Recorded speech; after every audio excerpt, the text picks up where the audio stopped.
जय श्रीराम. आज श्रीरामचरितमानस भाग 243. रामे चित्तलयः सदा भवतु मे, भो राम मामुद्धर.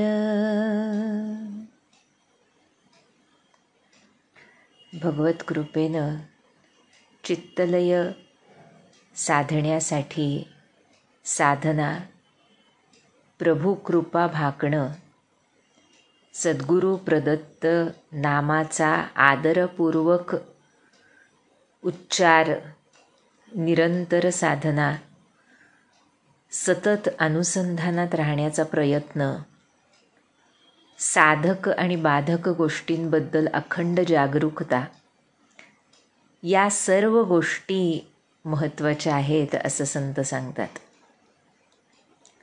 या सर्व गोष्टींना एका सर्वात मोठ्या बळाची आवश्यकता असते आणि ते बळ असतं विश्वासाचं, ज्याचंच परिणत रूप श्रद्धा किंवा निष्ठा आपण म्हणतो. ही ज्याची बळकट आहे त्यालाच ह्या सर्व गोष्टी करणं, त्याबद्दल प्रयत्न करणं हे साधतं.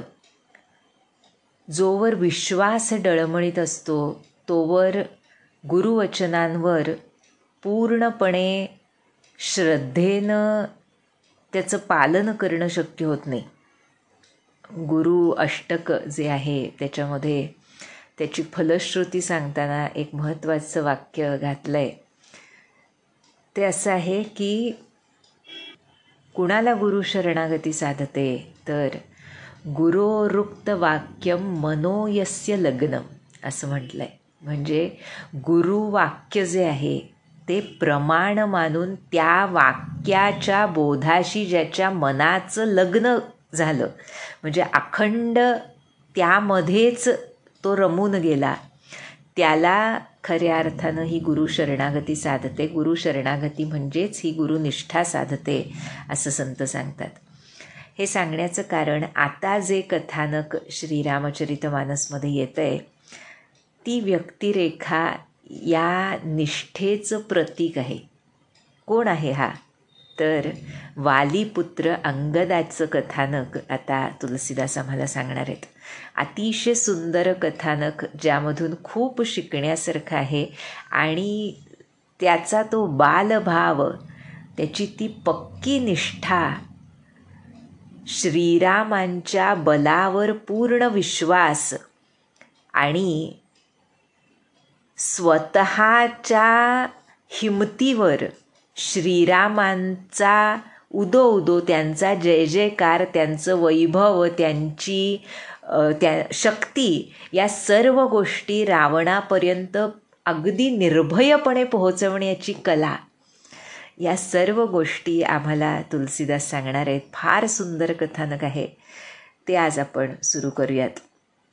लंकाकांडामध्ये हा जो प्रसंग आहे अंगदाचा, खूप विस्तारानं तुलसीदासांनी दिला आहे मुद्दामून, कारण त्याला तितकंच महत्त्व आहे. जसं म्हटलं, विश्वास आणि निष्ठा ही कशी दृढ असावी हे शिकण्यासाठी अंगदाचं कथानक फार महत्त्वाचं आहे.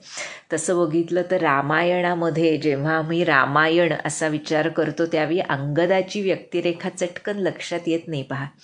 पण लंकाकांडामध्ये म्हणूनच ह्याचं इतकं विस्तारानं घेण्याचं कारण की केवढी महत्त्वाची व्यक्तिरेखा आहे ही साधकासाठी, मुख्यत्वे करून की गुरुचरणी विश्वास कसा असावा.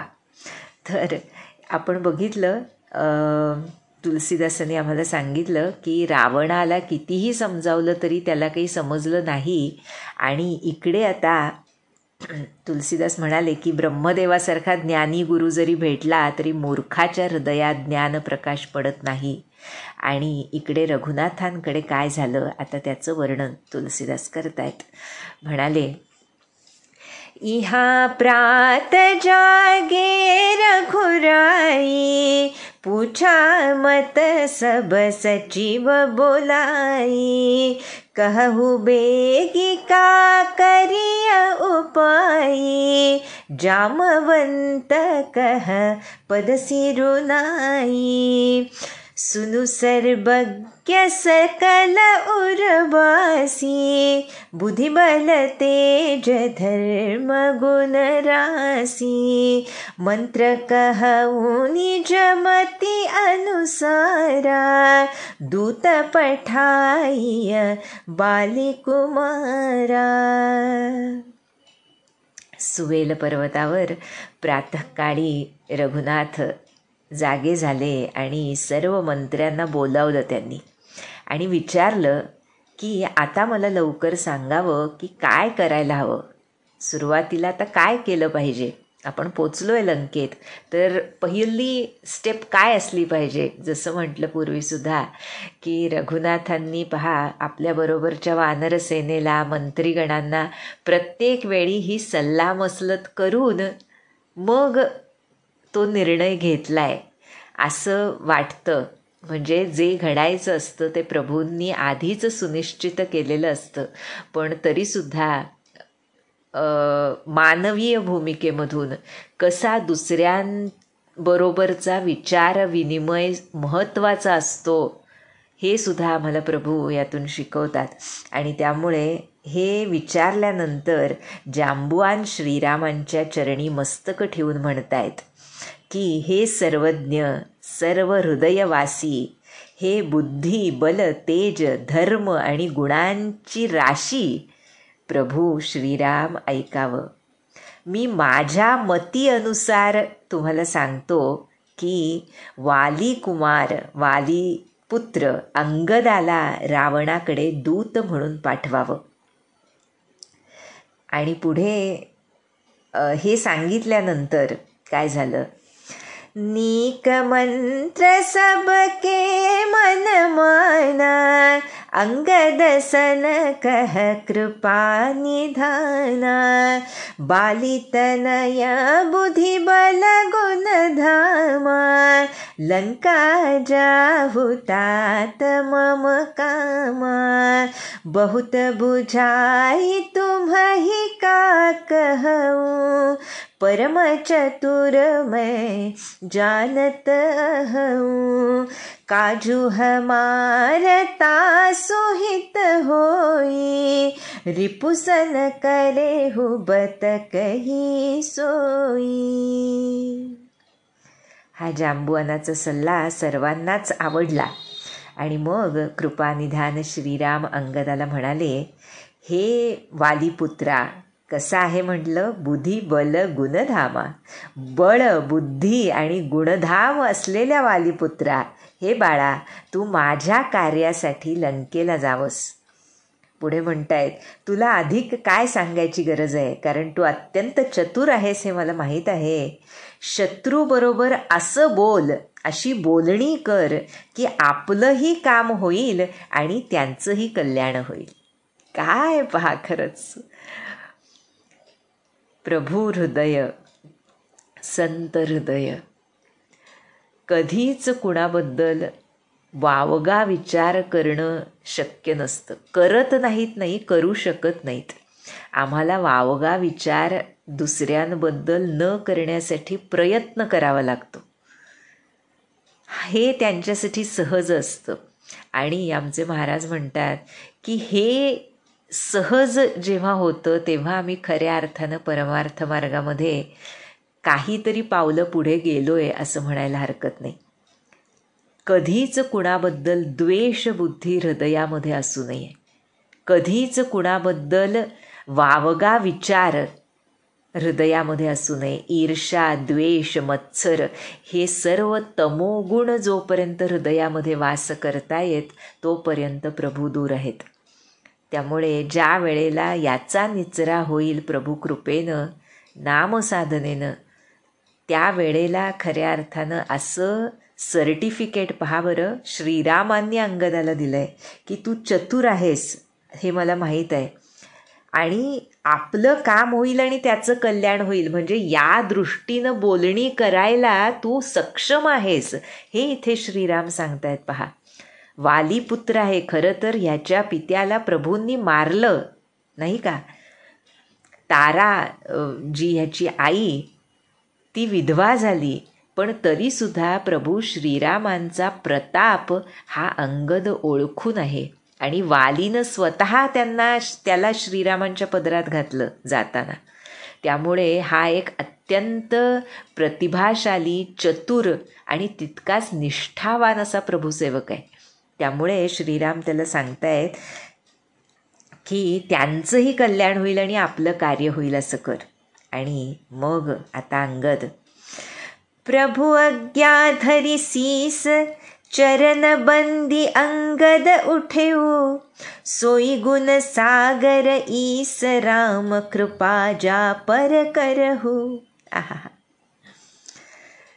प्रभूंची आज्ञा शिरसावंद्य मानून आणि त्यांच्या चरणी नमन करून अंगद उठलाय आणि काय म्हणतोय, हे भगवान, हे श्रीराम, तुम्ही ज्याच्यावर कृपा करता तो स्वभावतःच गुणांचा समुद्र बनतो, सहजच गुणसमुद्र बनतो. म्हणजे केवढी मोठी गोष्ट पहा, हे गुण माझे नव्हेत, तुमच्या कृपेनं आतमध्ये प्रकट झालेले गुण आहेत.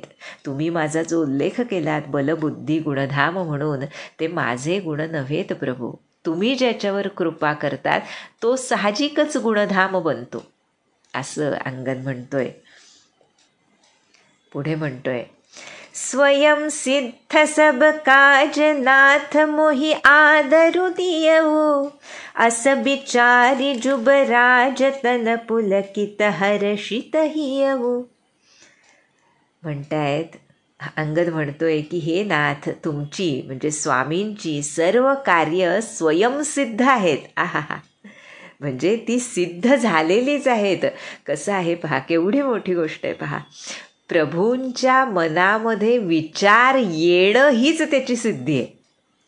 संकल्प मात्रे सिद्धी जे म्हटलंय ते इथे अंगद आम्हाला सांगतोय की स्वतः सिद्ध आहेत, पण तरीसुद्धा तुम्ही मला आपल्या कामासाठी पाठवताय, हा प्रभूंनी मला दिलेला आदर आहे. आणि असा विचार करून युवराज अंगद अत्यंत हर्षभरित झाला आहे आणि त्याचं शरीर पुलकित झालं आहे. आणि आता हा वालीपुत्र निघाला. त्याचं वर्णन तुलसीदास करतायत, ते बघूया. बंदी चरण उर धरी प्रभुताई, अंगद चले सब ही सिरुनाई. प्रभु प्रताप उर सहज असंका, रनवा कुरा बाली सुत बंका. पुर पैठत रावण कर बेटा, खेलत रहा सो होई गई भेटा.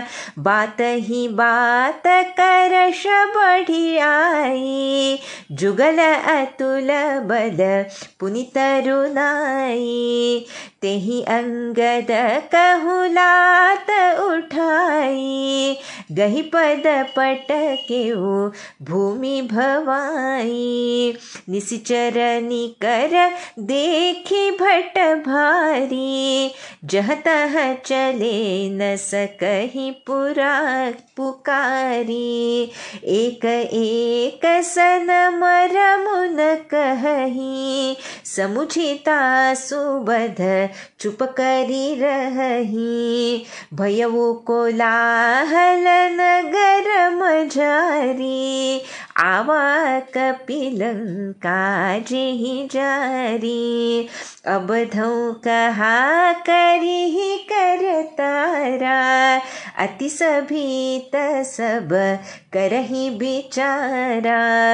बिनु पूछे मगु देहि दिखाई, जेहि बिलोक सोई जाई सुखाई.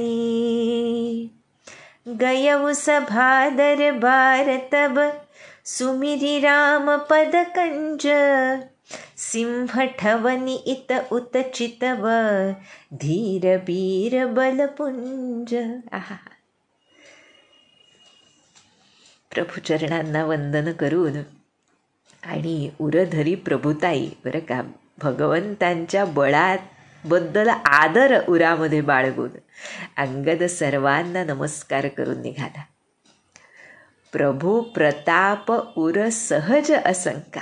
आहा, प्रभूंचा प्रताप सहजीच हृदयामध्ये असल्यामुळे हा सहज असंका, दोन्हीकडे हा सहज शब्द येतो खरं. त्याच्या हृदयामध्ये सहजीच प्रभू प्रताप वास करत होता. म्हणजे प्रभूंचं बल, त्यांची थोरवी, की माझ्या मागे कोण आहेत हे एकदा समजलं की तो निर्भयच होतो भक्त. आणि अशा रीतीनं हा सहज निर्भय झालेला अंगद मुळातच रणबाकुरा, रणझुंजार असा तो वीर वालीपुत्र आहे, जो सहज असंक आहे. म्हणजे मुळातच निर्भय आहे. निर्भयता मुळातच आहे ह्या वालीपुत्रामध्ये, जी प्रभू प्रताप हृदयामध्ये उदय झाल्यामुळे त्यांच्या कृपेनं त्यामध्ये अजून सहजता आली, असा त्याचा अर्थ होतो. आणि लंकेमध्ये प्रवेश करता झाला हा, आणि लगेचच त्याला एक रावणपुत्र भेटला. तो खेळत होता, म्हटले खेळत रहासो. आणि एकाएकी त्यांच्यामध्ये भांडण सुरू झालं या दोघांमध्ये. दोघेही अतुलनीय बलवान, दोघेही तरुण, अशा रीतीनं यांच्यामध्ये एक प्रकारे युद्ध सुरू झालं.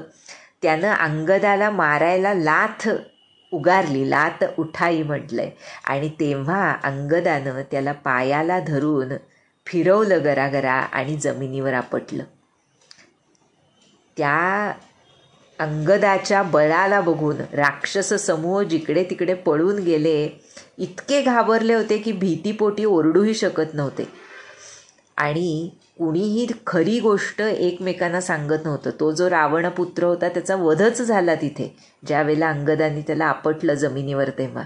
पण कुणीही एकमेकांना सांगत नव्हतं, सर्व गप्प होते. आणि राक्षस पुन्हा एकदा भीतीनं पळतायत हे बघून नगरामध्ये अफवा पसरली. काय की ज्यानं लंका जाळली होती तो वानर पुन्हा आलाय. सर्वांना वाटलं हनुमंत आमचे परत आले. बरं का, अंगदाची एंट्रीच तशी होती, त्यामुळे सर्वांना वाटलं हनुमंतच आले परत. आणि सर्वजण त्यामुळे खूप घाबरले आणि विचार करू लागले की आता विधिलिखित काय आहे कुणाला माहिती. आणि न विचारताच लोकांनी अंगदाला रावणाच्या दरबाराचा रस्ता दाखवला. ज्याला अंगद बघायचा, नुसता त्याच्याकडे नजर उठून बघायचा, तो भीतीनं गर्भगळीत होत होता. आणि अशा रीतीनं सुमिरी राम पदकंजा, श्रीरामांच्या चरणकमलांचं स्मरण करून अंगद रावणाच्या सभेमध्ये दाखल झाला, सभेच्या दारात आला. बरं का. आणि कसा दिसतोय, हनुमंतांचं जसं वर्णन केलं तुलसीदासांनी तसंच हे वर्णन आहे पहा. सिंह ठवनी इत उतचितव धीर बीर बलपुंजा. धीर वीर बलाची जणू खाण असा अंगद सिंहासारखा ऐटी तिकडे तिकडे बघत होता. आणि हे झाल्यानंतर तुरतनी साचर एक पठावा, समाचार रावण ही जनावा. सुनत बिहसी बोला दससीसा, आनहु बोली कहा कर कीसा. आय सुपाई दूत बहुधाये, कपि कुंजर ही बोली लई आए. अंगद दीख दसानन बैसे, सहित प्राण कज्जल गिरि जैसे. भुजा बिटप सिर श्रृंग समाना, रोमावली लता जनुनाना. मुखनासिका नयन अरुकाना, गिरिकंदरा खोह अनुमाना. गयबु सभा मनने कुनमूरा, बालितनय अति बल बाकुरा. उठे सभासद कपि कहु देखी, रावण उरभा क्रोध विशेषी. जथा मत्त गज जूथ महु, पंचानन चली जाई. राम प्रताप सुमिरि मन, बैठ सभा सिरुनाई. काय सांगितलंय तर रावणाच्या दरबारात आला आणि राक्षसाला सांगितलं त्यानं की मी आलोय, ही बातमी सांगा रावणाला. बरं का, बरं ऐट अंगदाची. आणि हे ऐकताच रावण हसून म्हणाला, बघूया तरी, बोलून आण त्याला, कुठला वानर आहे ते. बरं का, कहा कर किस्सा. आणि ही रावणाची आज्ञा होताच बरेच दूत धावून गेले आणि अंगदाला बोलावून घेऊन आले. कसा हा अंगद सांगितलाय, कपी कुंजर ही बोलली आहे. वानरांमध्ये जणू कुंजर, हत्तीसारखा असा अंगद. त्याला बोलवून घेऊन गेले रावणाकडे. आणि त्या रावणाला पहिल्यांदाच बघत होता ना हा अंगद, तर त्याला बसलेलं बघून सिंहासनावर कसा दिसत होता रावण, केवढा धिप्पाड, काजळाचा म्हटले, कज्जलगिरी, काजळ असतं ना, त्या काजळाचा सजीव डोंगर असावा तसा तो रावण दिसत होता. वृक्षांप्रमाणे बलाढ्य भुजा होत्या, शिर पर्वताच्या शिखरासारखं होतं. पुष्कळ वेली एकमेकांमध्ये गुंफलेल्या असाव्यात तशा त्याच्या रोमावली दिसत होत्या शरीरावरच्या.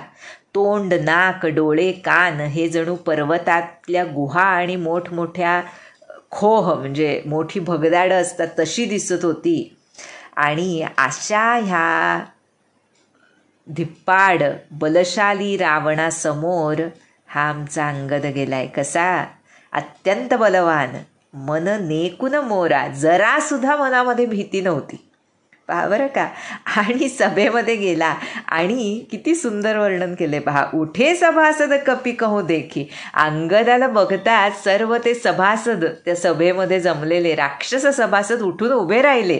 बरं का. आणि हे बघून रावणाला अतिशय क्रोध आला. ह्या वानरासाठी उठून उभे राहिले हे, असं. म्हणजे त्याची ऐट कशी असली पाहिजे पहा, यावरून लक्षात येतं. जे म्हटलं ना निर्भयता, ती जी निर्भयता प्रभू कृपेनं प्रभूंच्या बळावर येते, राम करता या भावनेनं येते, त्याला तोडच नसते. म्हणूनच इथे पुढे म्हटलंय पहा काय, की ज्याप्रमाणे मस्त झालेल्या हत्तींच्या कळपात सुद्धा सिंह अत्यंत निर्भयपणे निशंकपणे चालत जातो, त्याप्रमाणे राम प्रताप सुमिरी. किती ठिकाणी तुलसीदासांनी वापरलंय पहा.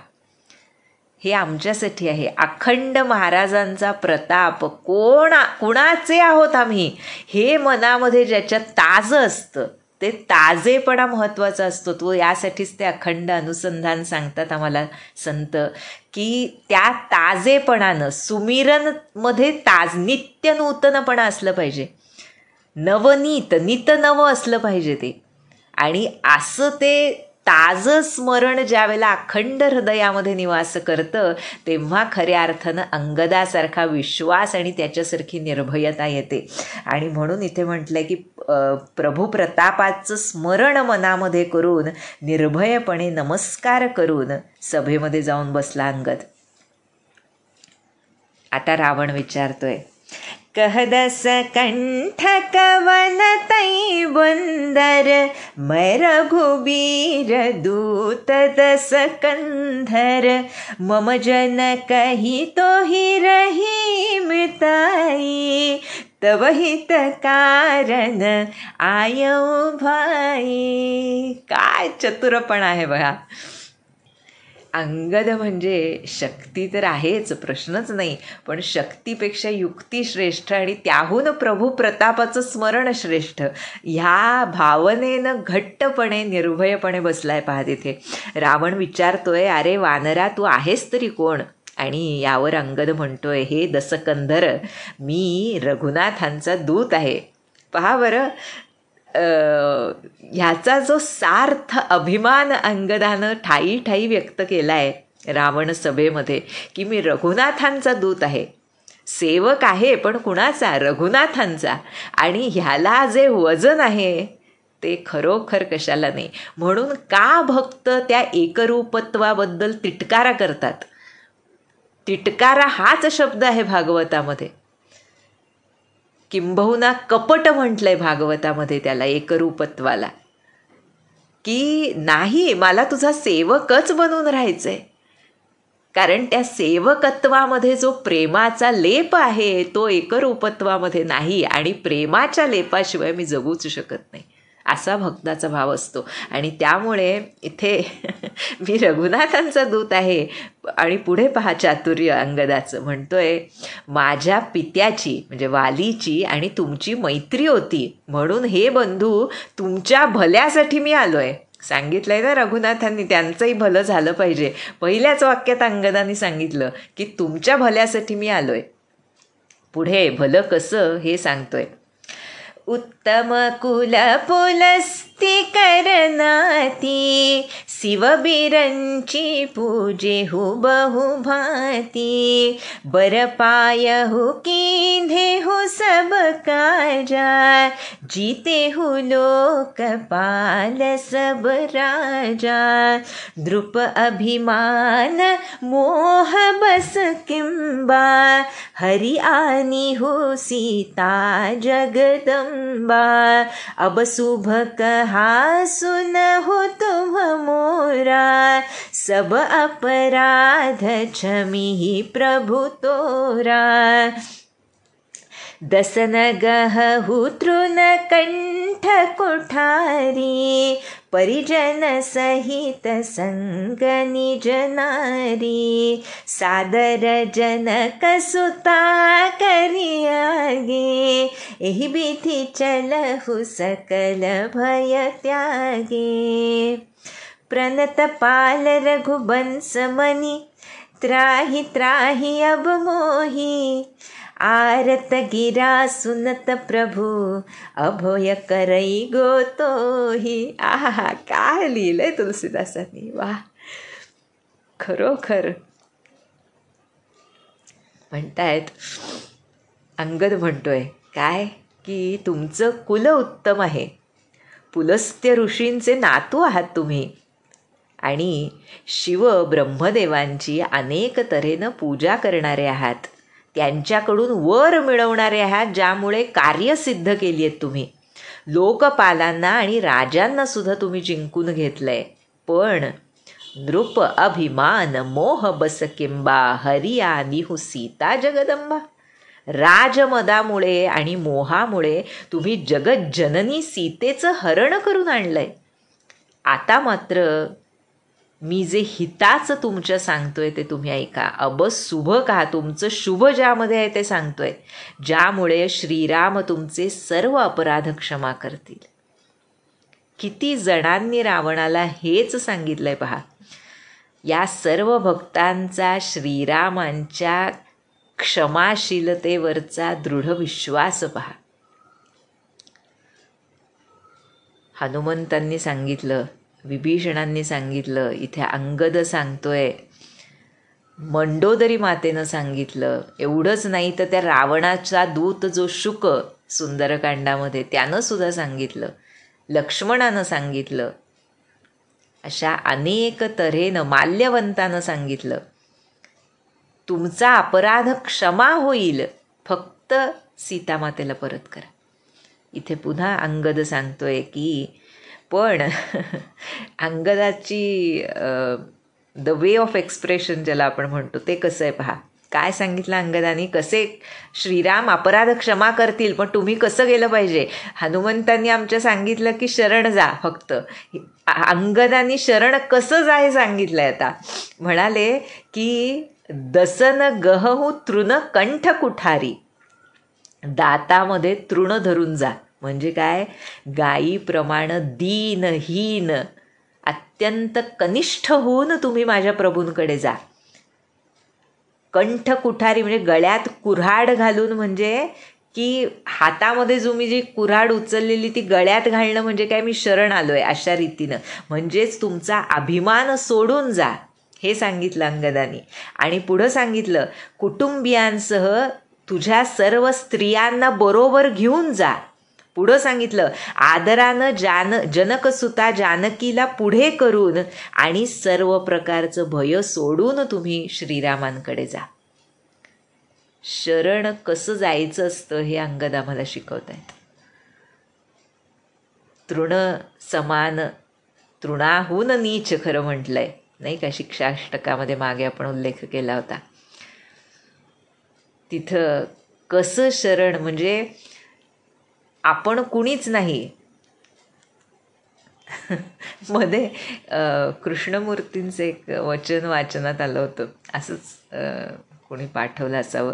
त्याच्यामध्ये दिलं होतं त्यांनी की तुम्ही कुणीच नाही असं जितकं लवकर समजाल तितकं हिताचं आहे, कारण तेच एक खरं आहे. म्हणजे वी आर नथिंग हेच समजून घेणं महत्त्वाचं आहे. ते त्यांचं वेगळ्या अर्थानं आहे, वेगळ्या म्हणजे अर्थ सगळ्यांचे सारखेच असतात, पण आम्ही म्हणावं आम्ही कोणीच नाही, आम्ही फक्त आमच्या महाराजांचे आहोत. तसं इथे अंगदाच्या मनामध्ये शुद्ध भाव असल्यामुळे तो रावणाला असं ठणकावून सांगू शकतोय की काहीही नाहीस तू, असं भावून, असं खरं मनामध्ये धरून माझ्या प्रभूंना शरण जा. आणि पुढे काय कर सांगितलंय पुन्हा पहा बरं. प्रणतपाल रघुबंस मनी त्राही त्राही अबमोही. नुसता जाऊन तिथे उभा राहू नकोस, हे शरणागताचे पालन करणारे रघुवंश शिरोमणी श्रीराम माझं रक्षण करा, रक्षण करा, अशी आर्त प्रार्थना कर. अशी आर्त हा ऐकून माझे प्रभू तुझ्या सर्व अपराधांना क्षमा करतील. काय म्हणजे प्रभू प्रतापानं वाणीमध्ये काय सामर्थ्य येतं, कशी निर्भय वृत्ती बनते, ह्याचं मूर्तिमंत उदाहरण आहे अंगद. आणि हे ऐकून अभिमानी अहंकारी रावण काय म्हणतोय, रे कपिपोत बोलू संभारी, मूढन जाने ही मोही सुरारी, कहु निज नाम जनक कर भाई, केही नाते मानियै मिताई. हे वानराच्या पोरा सांभाळून बोल म्हणतोय रावण. अरे मूर्खा, देवांचाही शत्रू असलेल्या मला तू ओळखलेलं दिसत नाहीस. स्वतःचं आणि आपल्या जनकाचं, आपल्या वडिलांचं नाव तर सांग. कुठल्या नात्यानं तू मिताई म्हणतोयस? वानर अंगद म्हटला ना, माझ्या पित्याचे मित्र आहात तुम्ही, कोणत्या नात्यानं तू ही मैत्री जोडलीस, असं इथं रावण विचारतोय. आणि हे विचारल्यावर अंगद सांगतोय, अंगद नाम बाली कर बेटा, तासों कबहु भई ही भेटा, अंगद बचन सुनत सकुचाना, रहा बाली बानर में जाना, अंगद तही बाली कर बालक, उपजेहु बंस अनल कुल घालक, गर्भ न गयहु व्यर्थ तुम जायहु, निज मुख तापस दूत कहायहु, अब कहु कुशल बाली कह अहई, बिहसी बचन तब अंगद कहई, दिन 10 गए बाली पही जाई, बूझेहु कुशल सखा उरलाई, राम विरोध कुशल जसी होई, सो सब तो ही सुनाई ही सोई, सुनु 60 भेद होई मन ताके, श्री रघुबीर हृदय नहीं जाके, हम कुल घालक सत्य तुम, कुल पालक 10 शीस, अंधौ बधिरन अस कहही, नयन कान तव 20. अंगद म्हणतोय, माझं नाव अंगद आहे, मी वालीचा पुत्र आहे. त्यांच्याशी तुमची कधी भेट झाली होती का, असं चातुर्यानं अंगद विचारतोय. आणि हे बोलणं ऐकून रावण सकुचानं संकोचून गेला, ओशाळून गेला. वालीनं रावणाला बगलेत धरून जे फिरवलं होतं त्याची आठवण झाली रावणाला, वालीच्या बळाची आठवण झाली. आणि हा त्याचा पुत्र आहे हे बघून तो ओशाळून गेला. आणि तरीही हा अभिमानी म्हणला, हो हो आठवतं ना मला, बाली नावाचा एक वानर होता खरा, बरं का. रहा बाली बानर में जाना, म्हणजे मी संकोचून गेलोय वालीचं नाव ऐकून हे दाखवून दिलं नाही रावणाने. आणि पुढं म्हणतोय, अंगद काय तू त्याचा मुलगा आहेस होय? अरे कुलनाशका, तू आपल्या कुलरूपी वेळूसाठी अग्नीच ठरलायस की. तू गर्भातच का नाही नष्ट झाला नाहीस? व्यर्थ जन्माला आलास तू, कारण तू स्वतःच्या तोंडून त्या तपस्व्याचा दूत म्हणवून घेतोयस स्वतःला. अशी निर्भत्सना करून रावण पुढं विचारतोय की आता वाली कसा आहे मला सांग, कुठं असतो तो? आणि तेव्हा हसून अंगद म्हणतोय, पहा बरं, 10 दिवस जाऊ देत, त्यानंतर स्वतःच वालीजवळ जा आणि आपल्या त्या मित्राला हृदयाशी कवटाळून त्यालाच त्याची खुशाली विचार. म्हणजे 10 दिवसांनी तुझा वध होणारे हे अंगदानी भाकीत तिथंच करून टाकलंय की वध झाल्यानंतर वालीजवळच जायचंय तुला मृत्यूनंतर. तिथं जाऊन मग त्याला कवटाळ आणि विचार की कसा आहेस. कारण पुढे म्हणतोय, राम विरोध कुशल जशी होई. रामांशी विरोध केला असताना कशी खुशाली असते ते वालीच तुला सर्व समजावून सांगेल. हे मूर्खा, अंगद म्हणतोय, भेदनीतीचा प्रभाव ज्याच्या मनात श्री रघुनाथ नसतात त्याच्यावरच पडतो. म्हणजे हा स्वतःच्या कुलाचा घातक आहे असं रावण जे म्हणून त्याच्या कुळामध्ये आणि अंगदामध्ये, त्याच्या कुळातल्या लोकांमध्ये अंगदामध्ये जी फूट पाडण्याचा प्रयत्न करतोय. कारण त्याचं कुळ कुठलं आहे तर श्रीरामांचं आहे हे अंगदाला माहीत आहे. त्यामुळे तो म्हणतोय की ह्या भेदनीतीचा प्रभाव माझ्यावर पडू शकत नाही, कारण माझ्या हृदयामध्ये रघुनाथ वास करतात. ही पण खूप मोठी गोष्ट अंगदाने सांगितली आमच्यासाठी की कोणतीही भेदनीती, बुद्धिभेद केव्हा होऊ शकतो? ज्यावेळी आमच्या हृदयामध्ये सद्गुरूंची पावलं घट्ट निवास करत नाहीत तोपर्यंतच बुद्धिभेद होऊ शकतो. बुद्धिभेद कोणत्याही तऱ्हेनं होऊ शकतो, कारण अति बलवती आहे प्रभूंचीच माया असल्यामुळे. त्यामुळे कोणत्या मार्गानं ती आमचा बुद्धिभेद करेल आम्ही समजू शकत नाही. त्यामुळे प्रभू शरण, कधीतरी मायेवर कुठेतरी विजय मिळवला असला, आम्ही कुठल्या तरी विकारावर विजय मिळवला असला तरीसुद्धा मनामध्ये हजारदा हा विजय केवळ माझ्या सद्गुरूंच्या कृपेनं झालेला आहे हे समजून जावं म्हणतात संत. चुकून जरी मनामध्ये भाव आला की आज मी क्रोधावर विजय मिळवला बरं का, तो मी आला की कधी तो क्रोध पुन्हा आपला घात करेल सांगता येत नाही. कारण ती प्रभूंची मायाच अत्यंत बलवती आहे आणि ती कुठल्या फॉर्ममधून आपल्यासमोर कधी उभी टाकेल सांगता येत नाही. त्यामुळे इथे अंगदानं जे सांगितलं की ज्याच्या मनात रघुनाथ नसतील, म्हणजे अजून एक खूप मोठी गोष्ट इथे सांगतायत अंगद की केवळ देहानं परमार्थ करायचा नसतो. परमार्थ हा मनानं झाला पाहिजे. मन जोपर्यंत प्रभूचरणी विसावत नाही तोपर्यंत दैहिक परमार्थानं ही निष्ठा आणि बुद्धिभेदाच्या विरुद्ध जाऊन घट्ट त्यांच्या चरणाशी बसण्याची बुद्धी होत नाही. त्यामुळे इथे भेदनीतीचा प्रभाव रघुनाथ हृदयामध्ये नसतील तरच होतो, माझ्यावर होणार नाही असं अंगद सांगतोय. आणि पुढे म्हणतोय, मला कुलनाशक म्हणतोयस, मी कुलाचा नाश करणारा आहे खरं असेल, आणि रावणा तू काय कुलाचा रक्षक आहेस का? तुम्हा कुल पालक जसं सीसा. आंधळे आणि बहिरे सुद्धा असं म्हणणार नाहीत की तू कुलरक्षक आहेस, आणि तुला तर 20 डोळे आणि 20 कान आहेत. बरं का. अंगद अशी निर्भत्सना रावणाची करतोय, रादर त्याला प्रत्युत्तर देतोय. त्यानं ज्या भाषेत विचारलं अंगदाला त्याच भाषेत अंगदानं त्याला प्रत्युत्तर दिलंय.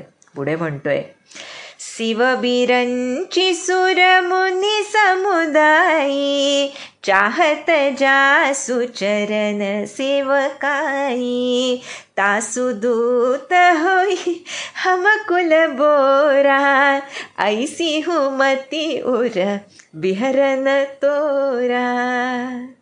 काय भाव आहे पहा अंगदाचा. अरे रावणा, शिव ब्रह्मादिक देव आणि मुनी समाज सुद्धा ज्यांच्या चरणांची अखंड सेवा करण्याची इच्छा करतात त्यांचा दूत बनून मी कुलनाशक झालो. अरे रावणा, असा विचार मनात येतानाच तुझं हृदय विदीर्ण कसं झालं नाही. काय शब्द आहेत पहा, काय भाव आहे पहा. अशी ही रावणाची निर्भत्सना, त्याला जे सत्य आहे ते सुनावण्याची भूमिका अंगदानं कशी घेतली आहे. अजूनसुद्धा खूप संवाद आहे. जसं म्हटलं, खूप विस्तारानं हा भाग तुलसीदासांनी घेतला आहे आणि खूप खूप मनाला भावणारा असा हा भाग आहे. कारण त्यामधून आम्हाला एका भक्ताच्या हृदयाची ओळख पटते. भक्त हृदय कसं असतं, कसं असावं ह्याचा वस्तुपाठ आहे अंगदाचं हृदय म्हणजे, अंगदाची भक्ती म्हणजे, अंगदाची निष्ठा म्हणजे. त्यामुळे राहिलेला भाग आणि अजून पुढे जे असेल ते आपण पुढच्या वेळेस बघूया. जानकी जीवन स्मरण. जय जय राम.